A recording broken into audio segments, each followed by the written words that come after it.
বৌদি, দেখো মিষ্টি নিয়ে এসেছি। বাবা, কি ব্যাপার, তুই আবার মিষ্টি নিয়ে এলি? আমার বড় ছেলে আছে না, ও তো বিদেশে থাকে, তাই ওকে ওর ছেলে হয়েছে। বিদেশ? সেটা আবার কোথায়?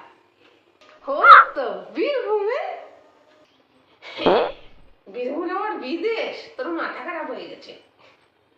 ওই তো হলোই, নাও তো, ধরো তো, মিষ্টিটা খাও।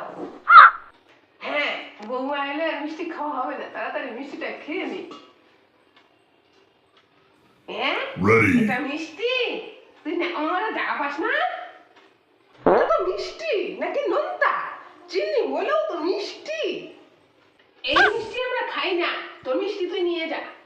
আসলে কি বলো তো, আমার নাতি হয়েছে তো, তাই তুমি হিংসায় জ্বলছো, তোমার বুকের ভিতরে আগুন জ্বলছে। তোমাকে মিষ্টি খেতে হবে না, থাক, পাশের বাড়িতে দিয়ে দেবো।